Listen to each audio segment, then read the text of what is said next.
So I always say that I'm in the current status of redefining a little bit what I'm doing because I've recently, not super recently, but in the last 2 years, I've really learned to appreciate and explore a variety of materials differently. And a lot of it, actually, it was thanks to COVID because I had no access to materials. Where I was living, I only had a brocante, which is like a flea market, and I was able to buy old paper and old fabrics and things, but I had no gesso. I learned how to make gesso, which was a disaster. Um, I had no paints. I had to buy paints at the Carrefour supermarket, like children's school paints. Um, I couldn't get anything. I had no access to materials for almost a year. So I was continuing to paint and to work, but with whatever I could find.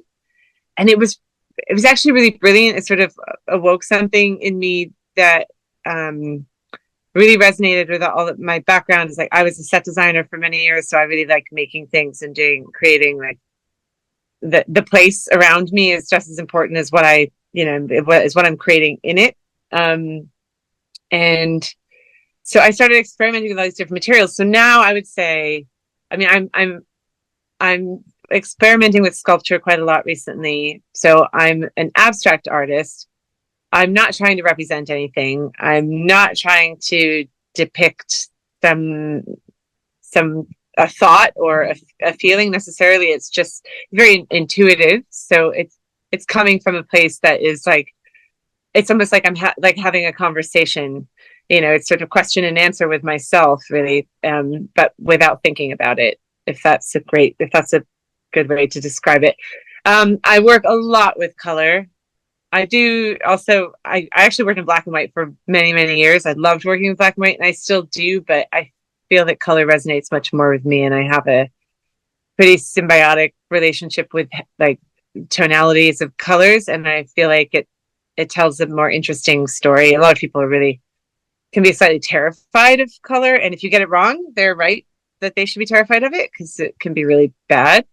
Um, but I take a lot of pride in the fact that I know colors very well. And so I like to make this dialogue really evident on on canvas, on paper, in sculpture, made with mark making and shapes and the relationship between and how these forms connect and communicate with each other.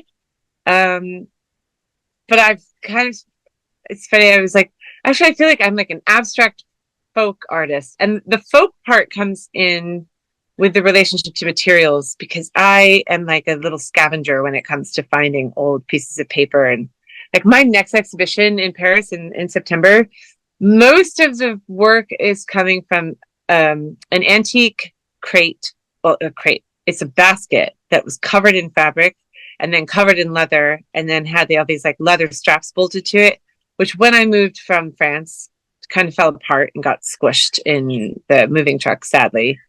And so I have been dissecting this thing like a doctor, like a surgeon, and taking all of its parts, including its sort of disintegrating cardboard that was underneath the linen that's now woven around the basket, like and the leather straps and everything. And I'm recreating the surface that I'm painting on with some of these pieces of material, including also like the lining of a chaise longue that I made a fabric and covered it in this. And when we were covering it, there was this checkered fabric. There was like a ticking like lining of the chaise longue.